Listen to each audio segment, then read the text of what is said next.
الولادة القيصرية، في ستات ما بتفهمش ايه اللي هيحصل في الولادة او ايه الاحداث اللي هيحصل فيها، ايه الاستعدادات اللي هعملها وايه الاحتياطات اللي اعرفها او الحاجات اللي ممكن تحصل. اولا اول سؤال بيجي على دماغك هو امتى هولد قيصري؟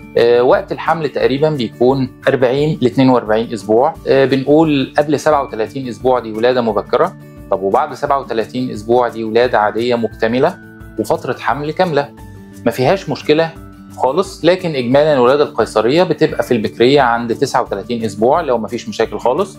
ولو واحده اول حملها والدكتور بتاعها قرر انها تولد قيصري بيبقى غالبا الولاده عند 39 اسبوع. لو السيده والده قيصريه قبل كده او في داعي لولاده مبكره قبل الميعاد ده، عشان كده اسباب الولاده المبكره زي الضغط والسكر وزي ميه الجنين قليله او حركته قليله او الميه متعكره او جدار الرحم بقى رفيع او في الام ولاده مبكره، ممكن الدكتور يولد قبل الفتره دي، وخصوصا لو جهاز رسم قلب الجنين مطلع فيه مشاكل. وفي خلاف ما بين الدكاتره من 37 ل 38 اسبوع او لحد 39 اسبوع خلال الاسبوعين دول، لكن اجمالا ما فيهمش مشاكل ان شاء الله. وكل سيده غير الثانيه الامور بتبقى كويسه في الفتره دي. طب انا هولد، ما فيش حاجه اسمها ولاده في عيادات خاصه ولا ننصح بها تماما، لان العيادات الخاصه مستوى التمريض او التعقيم فيها وكل شيء بيبقى اقل من المستشفى.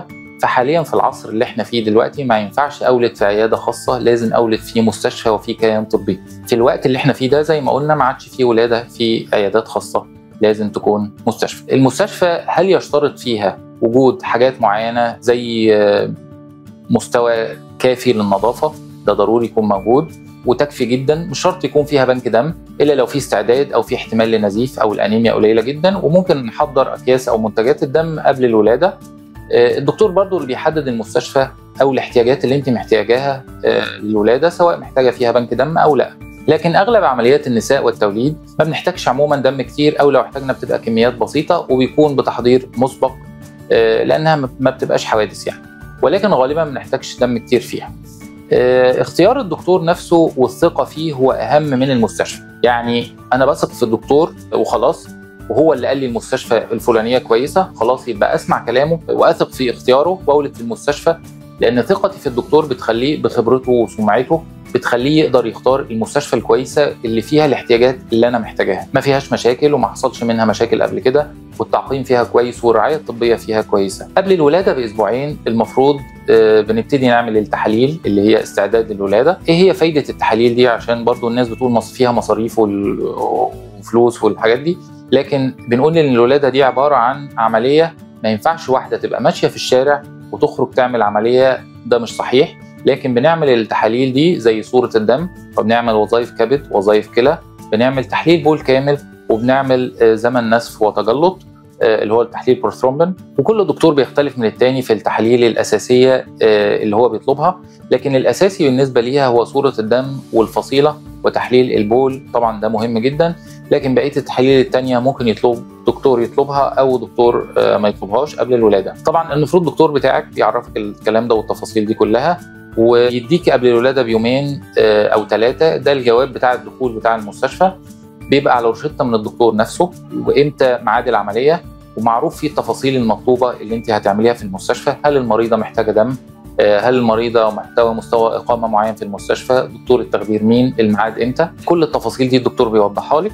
بعد كده انت بتدخلي طبعا على قسم التمريض الداخلي، دوره مهم جدا ان هو يفضل اولا بيدي المضاد الحيوي قبل الولاده، ودي حمايه من التهابات الجروح والجنين بيستفيد منها. بنديها قبل دخول العمليات تقريبا بنص ساعه قبل دخول العمليات، التاخير فيه مش صح، وكل الجمعيات والتوصيات الدوليه قالت ان احنا نديه قبل الولاده بنص ساعه. الافضل بنعمل شيفنج للمنطقه او ازاله الشعر للمنطقه بتاعه العمليه ليله العمليه، مش اثناء العمليه او قبلها ب 12 ساعه الاقل. افضل حاجه هو السويت علشان الشعر الموجود في المنطقه دي، وده بيؤدي الى تقليل معدل حدوث الالتهابات. لكن الموس او الشفره ده مش مفضل استخدامه. بعد كده المفروض تكوني وانت داخله العمليات بتلاقي شخص لطيف كده بيبتدي يقرب منك، وهو دكتور التخدير، وبيعرفك انك هتاخدي بنج نصفي او كلي، وايه المميزات والعيوب في ده او ده، ولازم تكوني مختاره ومقتنعه باللي انت هتاخديه سواء بنج نصفي او كلي. وبيعرفك انه مع البنج النصفي بتحسي مجرد لمس لجدار البطن، لكن مفيش وجع او الم شديد او حاجه تضايقك. لازم تبقي فاهمه ان التخدير النصفي طبعا مع دكتور تخدير شاطر بيبقى اكثر امانا وهو الافضل في عمليات البطن والحوض، وبيشتغل كمسكن للوجع من 6 ل 8 ساعات تقريبا بعد الولاده. حقنه البنج النصفي ما بتحسيش بيها خالص طالما هو الدكتور شاطر. بيبقى حقنه شبه الحقنه العضل وما فيهاش وجع خالص، وبتبقي شايفه الطفل وسامعاه وهو طالع بيعيط واول ما بيطلع من البطن، ودي طبعا لحظات عمرك ما بتنسيها في حياتك ابدا، تبقى لحظات سعيده جدا. تجربه العمليات لو فيها ثقه في الدكتور مش بتكون مرعبه خالص او مخيفه نهائيا. وفي حالات تانية بتطلب بنج كلي على حسب رغبتها او على حسب احتياجها الطبي. البنج الكلي بنطلبه من حالات قليله جدا او بناء على طلب الام او راي دكتور التخدير ان الحاله دي ما ينفعلهاش نصفي. طيب انا هولد بكره ومش عارفه اعمل ايه. لو الولاده بتاعتك بكره لازم بيحصل صيام، غالبا بيبقى من 5 ل 6 ساعات عن الاكل تماما، و8 ساعات عن الاكل، يعني 6 ساعات عن الشرب و8 ساعات عن الاكل. ولو اكلنا في اليوم اللي قبل الولاده اكل تقيل، اكل فيه دهون كتير، اكل مسبك متحمر او توم او بصل، كل الحاجات دي بتؤدي الى انتفاخ في الامعاء ومغص من القولون، وتكوني منفوخه يوم الولاده وده بيعمل لك مغص. عشان كده بننصح ان الاكل يكون سهل وخفيف الهضم قبل الولاده. الولاده في اليوم اللي قبل الولاده بيبقى الاكل فيه خفيف زي ما قلنا، او يومين كمان يبقى الاكل خفيف برضه، خضار، فاكهه، شوربه خضار، حاجات ما فيهاش سمنه او زيت كتير، اكل من بره البيت او فاست فود ممنوع. ممكن ناخد ملين او حبوب فحم بتريح القولون، بتحسن حركه القولون بعد العمليه. الصيام 6 ساعات عن الشرب و8 ساعات عن الاكل قبل الولاده ده شيء مهم جدا وبيريح بعد الولاده. بعد كده نتكلم على الجزء بتاع الاقرار.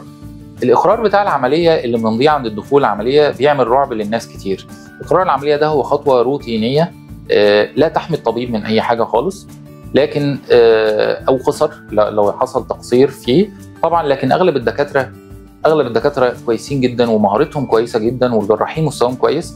ما نقلقش من خطوه الاقرار دي خالص، هي خطوه روتينيه زي ما قلنا بتتعمل، والاقرار بيكون فيه معلومه انك هتعملي العمليه، يعني الدكتور عرفك ايه خطوات العمليه وايه اللي هيتعمل فيها، اللي هو اللي بيقوله لك بالبق ده مكتوب، وهتاخدي فيها بنج نصفي او كلي، وايه الخطوات العمليه وايه المضاعفات الوارده اللي ممكن تحصل فيها. فما تخافيش من الاقرار ده خالص. السؤال اللي بعد كده انا هقعد قد ايه في العمليه وقت العمليه؟ تقريبا وقت العمليه الولاده كاغلب الدكاتره بيخلص القيصريه في وقت ساعه تقريبا، ده متوسط، وفي بيخلصها في ثلث ساعه، وفي بيخلصها في ساعه ونص لساعتين، يعني كل دكتور له وقت مختلف عن الثاني، لكن متوسط وقت الدكاتره الكويسين بنقول تقريبا ساعه، ده الوقت المعتدل. يعني امتى اكل او اشرب بعد الولاده؟ يعني انا طلعت من العمليات دلوقتي، امتى اكل واشرب؟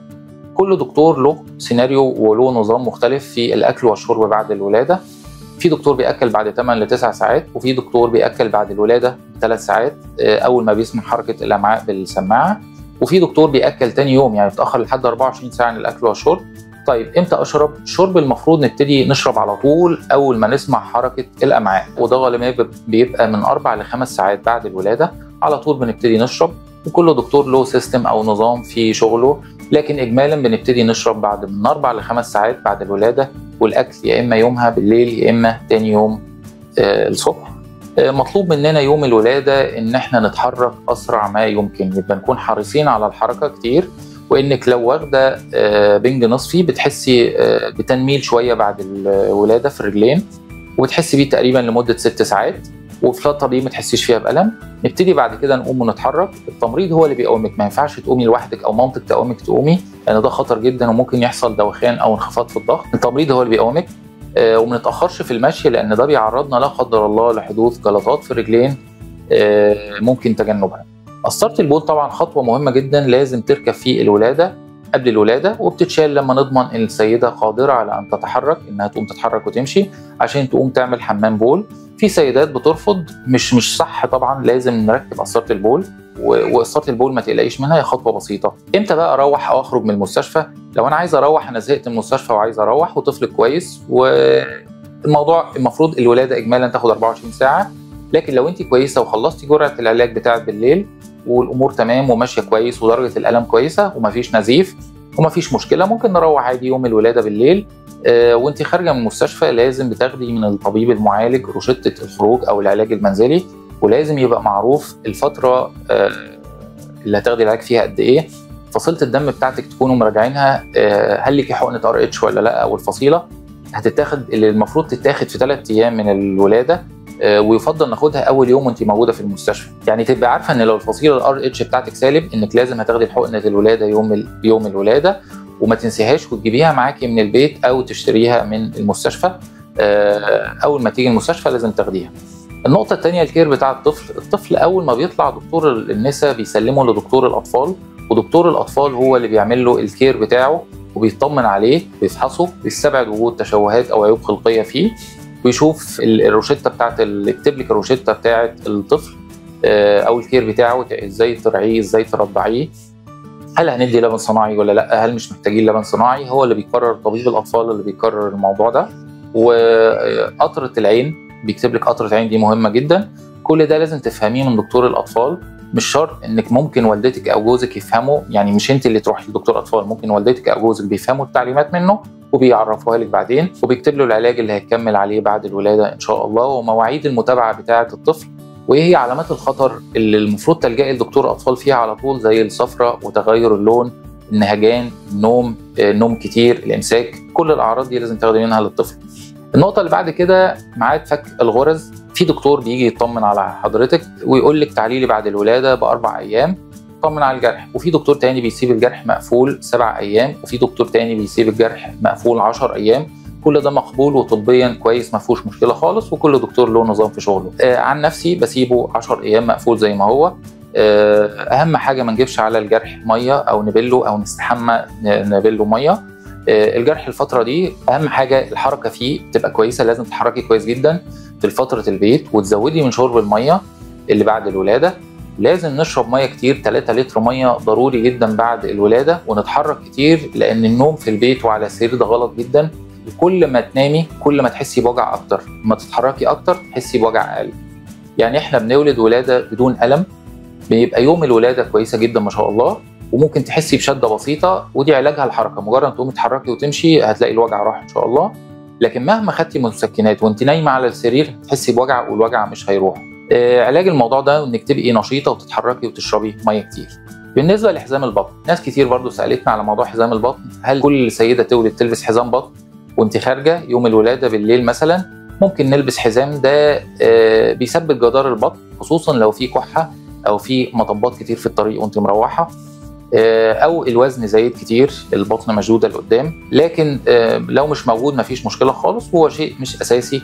في نهايه الفيديو بتاعنا بنتمنى لكم ولاده سعيده وامنه، والسلام عليكم ورحمه الله وبركاته. دكتور محمود اسماعيل، دكتوراه واستشاري امراض النساء والتوليد، دبلوم طب الجنين، دبلوم الحقن المجهري وجراحه المناظير، جامعه برمنجهام بانجلترا.